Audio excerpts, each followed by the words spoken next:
नमस्कार, बहुत स्वागत है आप सभी का। मैं हूं आपके साथ वक्ता दुबे। बुलेटिन की शुरुआत एक बड़ी खबर के साथ कर लेते हैं।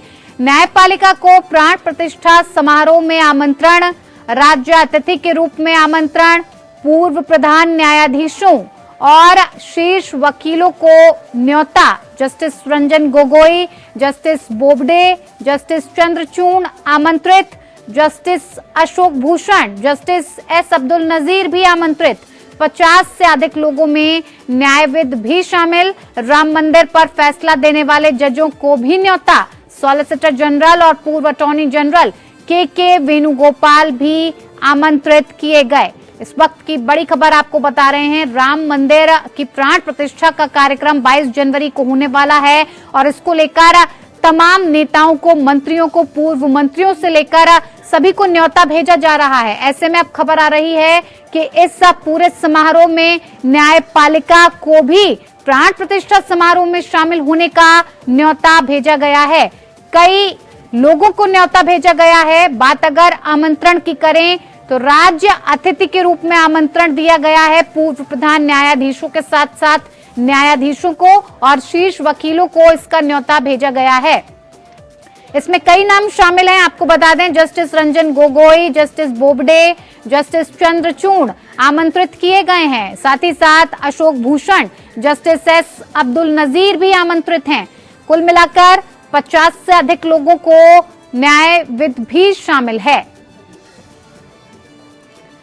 इसी पर ज्यादा जानकारी के साथ हमारे संवाददाता विवेक सिंह चंदेल हमारे साथ फोन लाइन से जुड़ गए हैं। विवेक, राम मंदिर की प्राण प्रतिष्ठा का कार्यक्रम 22 जनवरी को होने वाला है। ऐसे में तमाम लोगों को ये न्योता भेजा जा रहा है। प्राण प्रतिष्ठा समारोह में न्यायपालिका को भी न्योता भेजा गया है। क्या कुछ पूरी जानकारी?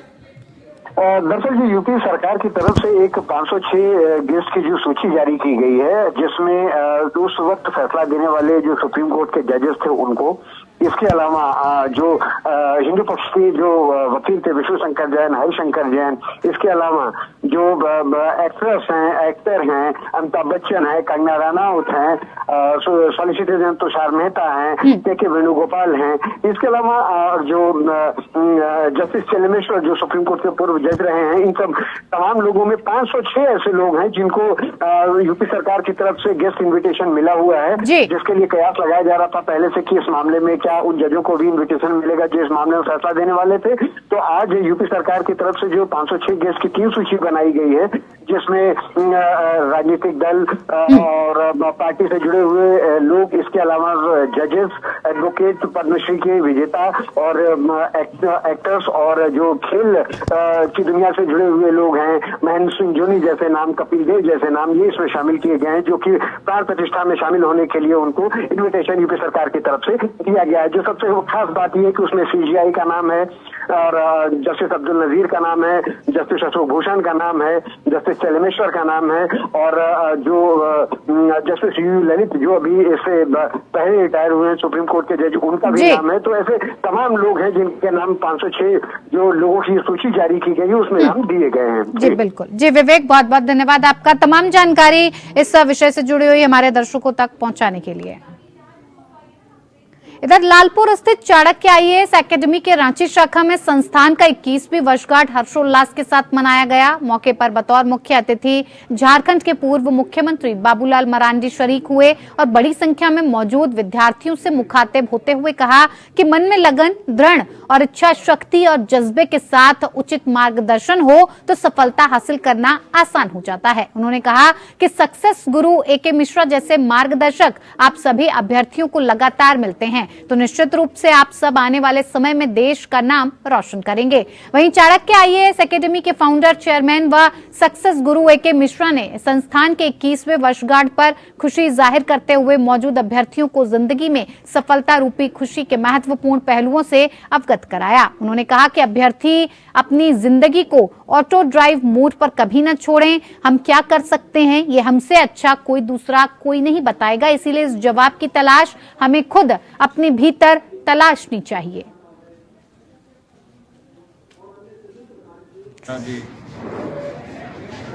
झारखंड से दूर दिल्ली में यह काम कर रहे थे और झारखंड बना तो अपनी मातृभूमि तो पूरा देश ही है, लेकिन झारखंड जो कि अपना नेटिव प्लेस कह सकते हैं, अपने राज्य कह सकते हैं, ये हजारीबाग से रहने वाले और इनको यहाँ खींच करके ले आए और यहाँ इन्होंने प्रारंभ किया और 21 वर्षों में काफ़ी इन्होंने शानदार यात्रा की, जो सफलता पाई है उसका उन्होंने काफ़ी कुछ बताया है और हमें उम्मीद है कि आने वाले जो जब 25 साल पूरे होंगे, 25 साल को क्या बोलते हैं उसको, सिल्वर जुबली, सिल्वर जुबली और धूमधाम से में 21 साल का सफर बड़ा शानदार रहा। वैसे चाणक्य तो 30 साल से ज़्यादा पुराना है। पूरे हिंदुस्तान में 15 स्टेट में 25 संस्थाएं की चलती है, ऑर्गेनाइजेशन के इंस्टीट्यूट हैं, सेंटर्स हैं। लेकिन रांची चूंकि झारखंड अपना स्टेट है और एक जैसे राज्य बना तो मेरे मन में एक भावना आई थी कि रहने वाले यहीं के हैं, वो सारी सुविधाएं आनी चाहिए। चर्चा जब बाबूलाल जी वहाँ थे तब उसी समय भी हमारे साथ हुई थी कि राज्य में कुछ ऐसा होना चाहिए। तो वो 21 साल का सफर बहुत ही सक्सेसफुल रहा। आज झारखंड में 3 ब्रांचेज हैं, रांची में है, धनबाद में है, हजारीबाग में है। यूपीएससी के द्वारा भी और स्टेट पीसीएस में काफी बड़ी संख्या में हम सिलेक्शन ले पाए हैं और अभी इसी की 21st सेंचुरी के आधार पर आज बाबूलाल मरांडी जी भी हमारे बीच में आए, लोगों को इनकरेज किए, हम सबको इनकरेज किए और यहाँ एक सीरीज मैंने स्टार्ट किया है, personality development for civil service. इधर राजद के प्रदेश अध्यक्ष संजय सिंह यादव ने कहा कि भाजपा कभी धर्म के नाम पर तो कभी जाति के नाम पर भ्रम फैला रही है, समाज को बांटने का काम कर रही है। उन्होंने कहा कि लालू प्रसाद यादव ने सांप्रदायिक शक्तियों के खिलाफ जो लड़ाई छेड़ी है उसे लड़ने के लिए झारखंड से नेता गौतम सागर राणा ने पुनः राजद की सदस्यता ग्रहण की है। इनके आने से झारखंड में पार्टी मजबूत होगी। संजय ने कहा कि हमारे नेता इंडिया की अगुवाई कर रहे हैं, इसीलिए सीट बंटवारे में कोई दिक्कत नहीं है। सीट के लिए किसी तरह का कोई मतभेद नहीं है। राजद के राष्ट्रीय अध्यक्ष सीट बंटवारे का निर्णय लेंगे। साथ ही कहा कि भाजपा को यदि देश से भगाना है तो इंडिया के सभी नेताओं का मानना है कि सभी दलों को कहीं न कहीं त्याग करना होगा। बोकारो जिले के बालीडीह थाना पुलिस ने गुप्त सूचना के आधार पर बोकारो रेलवे गुडसेड से अवैध 2 ट्रक पर लदा 60 टन ऑस्ट्रेलियन कोक कोयला जब्त किया है। जब्त किए गए कोयले की कीमत लगभग 15 लाख रुपए बताई जा रही है और इस कोयले का इस्तेमाल बोकारो स्टील प्लांट में लोहा गलाने में किया जाता है। इसके इस्तेमाल और खपत और ट्रांसपोर्टिंग की इजाजत किसी को नहीं है। पुलिस ने इस मामले में ट्रक के चालक, मालिक और उसे पूरे कोयले के काले खेल के मास्टरमाइंड जावेद नाम के व्यक्ति के विरुद्ध मामला दर्ज किया है। जानकारी के मुताबिक पुलिस टीम के सब इंस्पेक्टर अनुज कुमार को गश्ती के क्रम में गुप्त सूचना मिली कि 2 अवैध कोयला load truck Bokaro railway goods shed railway फाटक से निकल रहे हैं और इस सूचना को अपने वरिष्ठ पदाधिकारी को अवगत कराते हुए उनके दिशा निर्देशानुसार रेलवे फाटक के पास चेकिंग प्रारंभ की गई। थाना प्रभारी नवीन प्रसाद ने बताया कि ट्रक पर लदा अवैध कोयले से संबंधित कागजात की मांग की तो दोनों चालकों के द्वारा किसी प्रकार के कोई कागजात प्रस्तुत नहीं किए गए और ट्रक में लोड कोयले के संबंध में कोई संतोषजनक जवाब भी नहीं दिया गया। दोनों चालकों के द्वारा बताया गया कि ये कोयला गुडशेड के रघुवंशी एंटरप्राइजेस से जावेद नाम के एक व्यक्ति के द्वारा लोड कराया जाता है, जिसे धनबाद भेजा जाता है।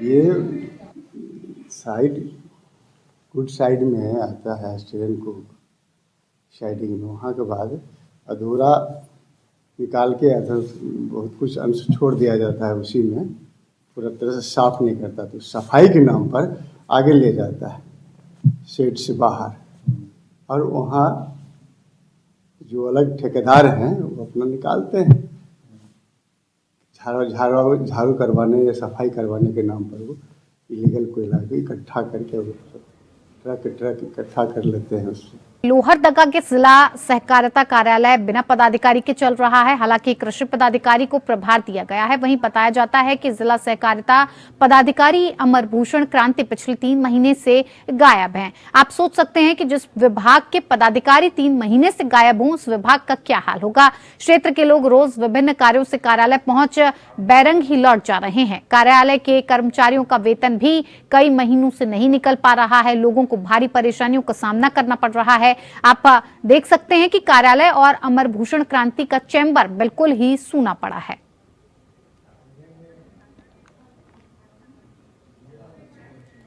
इधर बोकारो डीएफओ के निर्देश पर वन विभाग के अधिकारियों ने वन भूमि पर कब्जे के मामले में बड़ी कार्रवाई की। बोकारो के चास के कांड्रा मौजा स्थित वन विभाग में अतिक्रमण करने के दौरान एक जेसीबी और एक बोरिंग गाड़ी को जब्त किया गया। जब्त दोनों वाहन को वन विभाग ने अपने कब्जे में लेते हुए कार्यालय लाने का काम किया। वन विभाग इस मामले में बियर फैक्ट्री मालिक अनिल सिंह और बोरिंग गाड़ी के साथ साथ जेसीबी गाड़ी के मालिक और चालक के ऊपर कार्रवाई करने की तैयारी कर रही है। डीएफओ को सूचना मिली थी कि कांड्रा मौजा स्थित वन विभाग के प्लॉट बियर फैक्ट्री के अंदर पीछे की तरफ वन भूमि की जमीन पर अवैध रूप से बोरिंग की जा रही है और जेसीबी से खुदाई की जा रही है। गुप्त सूचना के आधार पर प्रभारी वनपाल दुर्योधन महतो और वन आरक्षी रुद्र प्रताप सिंह, विकास कुमार महतो, रतन राय एवं अन्य ने मिलकर छापेमारी की एवं जेसीबी और बोरिंग गाड़ी को जब्त किया गया। प्रभारी वनपाल ने बताया कि इस मामले में वरीय अधिकारी के निर्देश पर मामला दर्ज कर विधि सम्मत कार्रवाई की जाएगी। मामला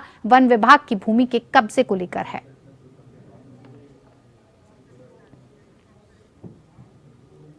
इधर बोकारो स्टील में काम करने वाले कर्मी जलो सिंह की मृत्यु इलाज के दौरान दुर्गापुर में हो जाने के बाद परिजनों ने बोकारो जनरल अस्पताल के प्रशासनिक भवन के समक्ष उपस्थित होकर मृतक के परिजनों को नियोजित देने की मांग को लेकर धरना शुरू कर दिया है। जानकारी के मुताबिक मृतक का सेल कमी सीसीएस S5 में कार्यरत था। 6 जनवरी को पेट में दर्द की शिकायत पर उसे बोकारो जनरल अस्पताल में भर्ती कराया गया, जहां इसकी स्थिति गंभीर होती देख चिकित्सकों ने उसे दुर्गापुर रेफर कर दिया। दुर्गापुर में 7 दिन इलाज होने के बाद उसकी मौत हो गई। दुर्गापुर अस्पताल के चिकित्सकों ने मौत का कारण किडनी फेल्योर बताया है और इसके बाद जब परिजन नियम मुताबिक आश्रितों की नौकरी को मांग को लेकर धरने पर बैठ गए हैं, वहीं इंटक नेता ने भी नियम मुताबिक परिजनों को नौकरी देने की मांग की और कहा कि बोकारो स्टील के द्वारा तानाशाही रवैया अपनाया जा रहा है और कर्मियों के साथ भेदभाव किया जा रहा है। जब तक मृतक के आश्रित को नियोजन नहीं दी जाती है, तब तक हम लोग अनिश्चितकालीन रूप से यहाँ धरना देते रहेंगे। दुर्गापुर रेफर किया गया, वहाँ पर करीबन 7 दिन 8 दिन वहाँ पर एडमिट रहे लोग और उसके बाद उनकी डेथ हो जाती है। और जब डेथ होती है तो वहाँ के डॉक्टर का कहना है कि इनका किडनी फेलियर के चलते इनकी डेथ हुई है। तो मेरा कहना है कि यदि अगर किडनी फेलियर था तो बीजीएच के डॉक्टरों को ये जानना था और यहाँ का जो प्रावधान है बीएसएल में जो नौकरी देने का, आज उसको नौकरी देना चाहिए। आज उसके जो भी उनके बाल बच्चेदार हैं, बच्चे हैं, उन बाल बच्चों को उनका नौकरी होना चाहिए। हम लोग यही डिमांड करते हैं। इसके चलते आज सारे लोग यहाँ, गांव के लोग यहाँ बैठे हुए हैं और जब तक उसको नियोजन नहीं मिल जाता है तब तक हम लोग यहाँ बैठे रहेंगे। अपने सब को हम लोग उठाने का काम नहीं करेंगे। और यदि ये भ्रष्ट प्रबंधन इस तरह से बदमाशी करता है, जो एम्प्लॉय के साथ इस तरह से करता है, तो हम समझते हैं कि बिल्कुल यहाँ के एम्प्लॉय के साथ ये अन्याय कर रहा है। इधर बोकारो में मौसम का मिजाज बिल्कुल बदल चुका है। बीती रात भी बारिश के बाद आज दिन भर आसमान में बादल छाए रहे और घने कोहरे की सफेद चादर से बोकारो पूरी तरह से ढका हुआ नजर आया। शाम होते ही बारिश शुरू हो गई और ठंड बढ़ गई। बारिश और ठंड के कारण आम लोगों को परेशानी का सामना करना पड़ रहा है। जनजीवन पूरी तरह से परेशान है। लोग अलग अलग जगह अलाव जलाकर ठंड को भगाने का काम कर रहे हैं। लोगों का कहना है कि जिला प्रशासन की तरफ से इस कड़ाके की ठंड में भी चौक चौराहों में अलाव की व्यवस्था नहीं की गई। लोगों ने इसके लिए राज्य सरकार को कोसने का भी काम किया। लोगों का कहना है कि इस प्रकार की ठंड बोकारो में कभी नहीं देखी गई। लोगों का कहना है कि बच्चों को स्कूल जाने में भी काफी परेशानियों का सामना करना पड़ रहा है। बहुत जो मौसम है गड़बड़ है और पानी और ये जो कुहासा है इससे बहुत काफी परेशानी हो रहा है। ठंड भी बहुत ज्यादा बढ़ चुका है। बच्चा लोगों का सुबह स्कूल जाने में, चाहे हम लोग को भी कोई सामान लाने में बहुत कष्ट हो रहा है। ठंडा इतना ज़्यादा अभी तक हम कभी नहीं देखे थे, इतना ठंडा। और सरकार की तरफ से अलाव उलाव का व्यवस्था रहता है तो ठीक रहता है, बाकी इस सरकार में कोई अलाव का व्यवस्था नहीं है। कहीं हम नहीं देख रहे हैं कोई आदमी चौक चौराहा पर अलाव पहले जलाता था, जलता था, सब सरकार की तरफ से सब उपलब्ध कराया जाता था, बाकी अभी ऐसा कोई व्यवस्था नहीं है। बहुत ठंड है, बहुत कष्ट में है। चलिए अब खबर छत्तीसगढ़ से। भारतीय जनता पार्टी के घोषणा पत्र के अनुरूप 21 क्विंटल धान नहीं बेच पाने का आरोप लगाते हुए कुछ किसानों ने राजनांदगांव कलेक्टर के नाम अपना ज्ञापन सौंप दिया है। किसानों ने अपने ज्ञापन में ये कहा है कि 20 क्विंटल धान बेच चुके किसानों से अब 1 क्विंटल अतिरिक्त धन नहीं लिया जा रहा है।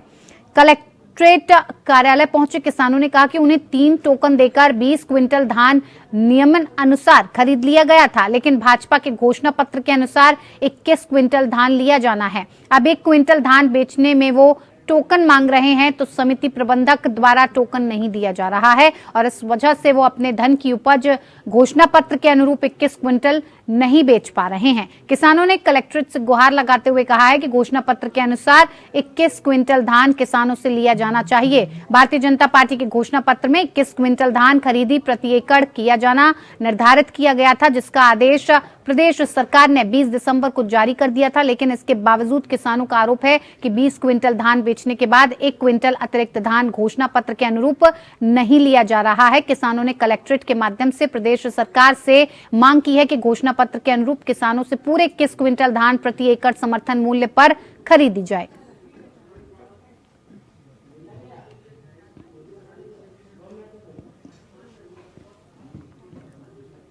अब खबर मध्य प्रदेश से। ग्वालियर चंबल अंचल में पिछले कई दिनों से पड़ रही भीषण सर्दी और शीतलहर के चलते 19 जनवरी से स्कूली शिक्षा विभाग द्वारा समस्त शासकीय एवं अशासकीय विद्यालयों के समय में बदलाव किया गया है। आपको बता दें कि इससे पूर्व ग्वालियर कलेक्टर अक्षय कुमार सिंह ने भी जिले में कड़ाके की ठंड होने के कारण सभी स्कूलों का समय 10 बजे से किया गया। लेकिन अब पिछले 3-4 दिन से पारे में लगातार गिरावट को देखते हुए स्कूली शिक्षा विभाग ने सभी स्कूली छात्रों को 11 बजे स्कूल जाने के निर्देश दिए। वहीं कक्षाओं की परीक्षाएं संचालन नियमित समय सारिणी के मुताबिक करने के आदेश जारी किए गए हैं।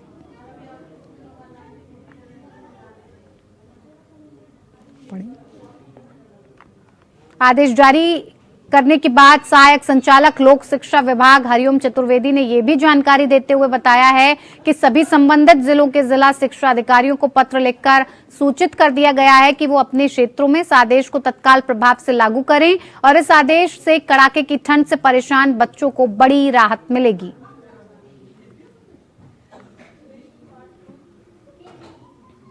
तो शिक्षा विभाग द्वारा एक बड़ा फैसला लिया गया है कि भीषण ठंड के चलते समस्त शासकीय एवं अशासकीय विद्यालयों में समय का बदलाव किया गया है। चलिए इस बुलेटिन में इतना ही। नमस्कार।